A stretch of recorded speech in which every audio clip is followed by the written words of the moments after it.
आप सभी का हमारे YouTube चैनल प्रवेश एक ब्रांड में आप सभी साथियों का स्वागत है। मैं आशा करता हूँ आप जहाँ भी हूँ अच्छे हूँ और मस्त हूँ। तो आइए आप देखते हैं संसद से संबंधित कुछ अनुच्छेद मैं आपके लिए लेकर आया हूँ। देखिएगा, इससे एक क्वेश्चन आपके पेपर में 100% आते हैं, तो उस क्वेश्चन को आपको याद करना है कि कैसे क्वेश्चन पेपर में आएंगे। तो उनसे संबंधित जो संसद से संबंधित है, लोकसभा, राज्यसभा, संसद, इन सबसे संबंधित कैसे अनुच्छेद उनसे बनाए गए हैं, उन पर सारी चीजें चर्चा होंगी। और देखिएगा, एक क्वेश्चन आपके पेपर में यहाँ से कंफर्म आता है, तो उसको जानिएगा, पेपर में करिएगा। शानदार एक क्वेश्चन आपके यहाँ से हल होने वाले हैं। तो आइए प्यारे साथियों देखते हैं क्या है। देखिए, संसद से संबंधित अनुच्छेद, कहने का मतलब यह है कि इसमें जितने भी अनुच्छेद को रखे गए हैं सिर्फ और सिर्फ संसद से रखे गए हैं, संसद के टॉपिक को रखा गया है और संसद के अनुच्छेद को आपके सामने रखने का प्रयास किया गया है। तो देखिए क्या है कि अनुच्छेद 79, 80 और 81, ये तीनों एक सीक्वेंस होते हैं जो बच्चों को याद होते हैं। 79 में क्या होता है कि संसद होता है, और 80 में क्या होता है, राज्यसभा होता है, और 81 में क्या होता है, लोकसभा होता है। मतलब एक ट्रिक सबके माध्यम में होती है कि सरल में होता है कि संसद, राज्यसभा और लोकसभा। मतलब इसकी जो ट्रिक सब लोगों ने रखी है, सरल, है ना, यही तो है कि संसद, लोकसभा, राज्यसभा और लोकसभा, ये ट्रिक है। सरल के माध्यम से लोग 89, 80 और 81 ये तीन चीजें याद रखते हैं। सीक्वेंस है तो सरल लिखिए और तीनों चीजों को, संसद, लोकसभा, संसद, राज्यसभा और लोकसभा।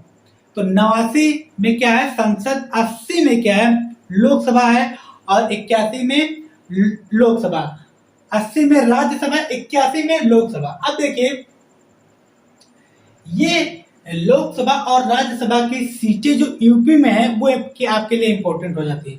जो उत्तर प्रदेश की सीटें होती हैं वो आपके लिए इंपॉर्टेंट हो जाती हैं। लोकसभा और राज्यसभा की सीटें यूपी की जरूर पूछी जाती है, क्योंकि सर्वाधिक हमारे देश में यूपी की है। तो लोकसभा की सीटें यूपी में कितनी है, तो 80 है। कितनी है, 80 है लोकसभा की सीटें उत्तर प्रदेश में, और राज्यसभा की सीटें कितनी है, उत्तर प्रदेश में 31 सीटें हैं। ये दो क्वेश्चन उत्तर प्रदेश पुलिस में कई बार पूछा जा चुका है कि राज्यसभा की सीटें कितनी है और लोकसभा की सीटें कितनी है। तो ये दोनों क्वेश्चन उत्तर प्रदेश पुलिस में पूछा जाने वाला क्वेश्चन है, तो इसलिए ये सर्वाधिक है, तो इसलिए ये दोनों क्वेश्चन पूछा जाता है। और यूपी में विधानसभा की सीटें कितनी है, तो 100, और विधान परिषद की सीटें 100 है, और विधान सभा की कितनी है, तो 403 सीटें हैं। तो ये 4 क्वेश्चन आपके पेपर में पूछे जाते हैं यूपी उत्तर प्रदेश पुलिस के एग्जाम में। अब आइए देखते हैं, तो ये आपके 3 क्वेश्चन तैयार हो जाते हैं, 79, 80 और 81। ये तीनों में क्या है, ये तीनों एक सीक्वेंस है, सरल, मतलब संसद, राज्यसभा और लोकसभा। तो ये आपके 3 अनुच्छेद हो गए। शानदार कंटेंट के साथ में, शानदार ट्रिक के साथ में आप लोगों को ये 3 याद हो गए, 89, 80 और 81, संसद, लोकसभा और राज्यसभा। अब आ जाते हैं, देखते हैं अगला। एक बार आप लोग देख लीजिएगा, संसद, उसके बाद में आता है राज्यसभा, उसके बाद में आता है लोकसभा। ठीक है, तो ये सीक्वेंस आप लोगों को याद होना चाहिए। कभी कभी क्या होता है कि फ्लो में हम चीजों को, राज्यसभा और लोकसभा को आगे पीछे कर देते हैं, लेकिन आप लोगों को ध्यान में रखकर याद रखना है। सरल जो इसकी ट्रिक है उसको आराम से देख लीजिएगा, शानदार तरीके से क्वेश्चन याद हो जाएगा। अब देखिए, आ जाता है 82। इस पर आप तीनों पर पहले लगा लीजिएगा, इंपॉर्टेंट है ये आपके लिए। हर वनडे एग्जाम में ये 3 क्वेश्चन में से एक क्वेश्चन आपके पेपर में मिले जाते हैं। तो ये तीनों क्वेश्चन आपको कहीं ना कहीं पेपर में जरूर मिल जाएंगे। तो इन तीनों को तो आपको 100% याद कर लेना। अब देखिए क्या है कि प्रत्येक जनगणना के पश्चात पुनः समायोजन, मतलब क्या होता है कि जब भी जनगणना होती है तो उसके बाद एक समायोजन कार्यक्रम होता है, जिसके बाद में सारी चीजों को मैनेज किया जाता है। उसके बाद में देखते हैं 82 के बाद 83, संसद के सदनों की अवधि। मतलब कहने का मतलब ये होता है कि जब भी कोई संसद की अवधि, मतलब कहते हैं कि दोनों सत्रों के बीच की अवधि कितनी होनी चाहिए।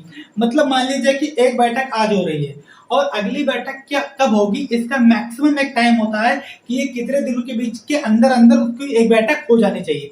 तो कितनी होती है, तो वही दिया कि संसद के सत्रों के संसद के सदनों की अवधि, मतलब दो सदन होते हैं, उनके बीच की 6 महीने की अवधि होनी चाहिए उनकी बैठकों के लिए।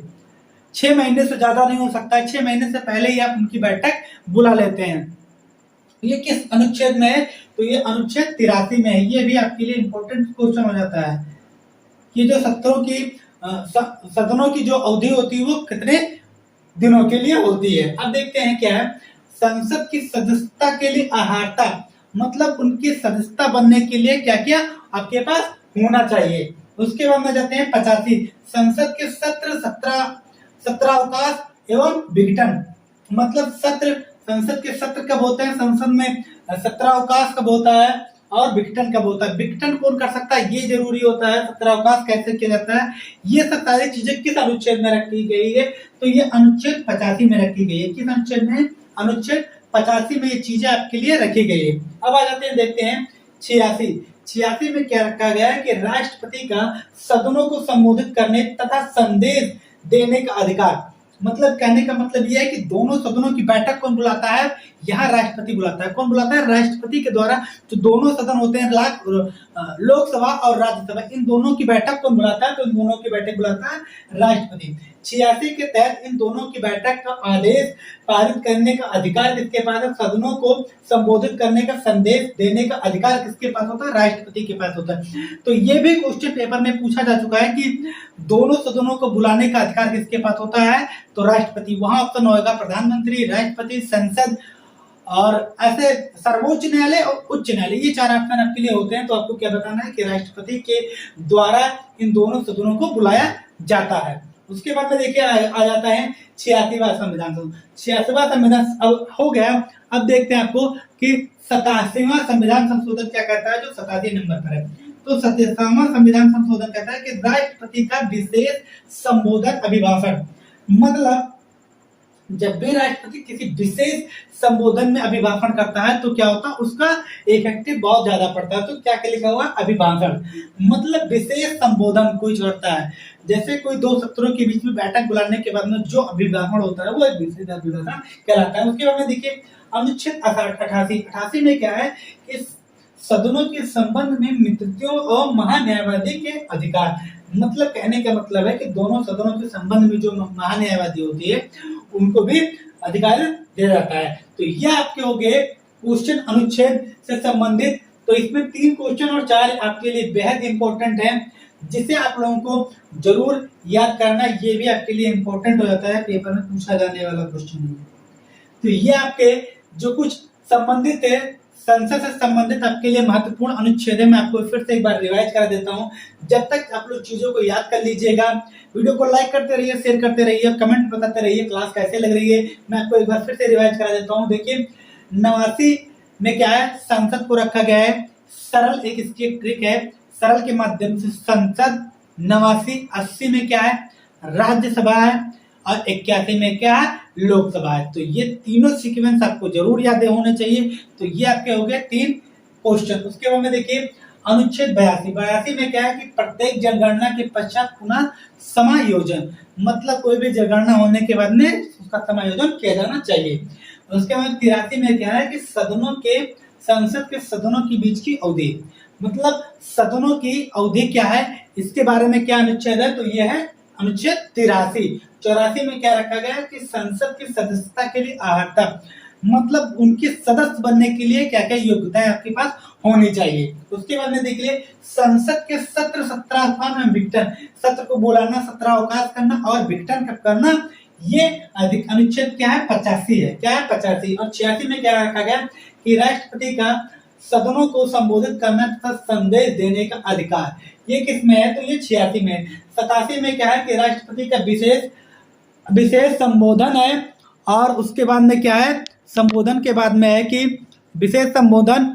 और 88 में क्या रखा गया है, तो 88 में रखा गया है कि सदनों के संबंध में मित्रियों तथा महान्यायवादी के अधिकार। तो ये आपके क्वेश्चन है, ये शानदार क्वेश्चन थे। आप लोग क्लास कैसी लग रही है कमेंट बॉक्स में जरूर बताइएगा।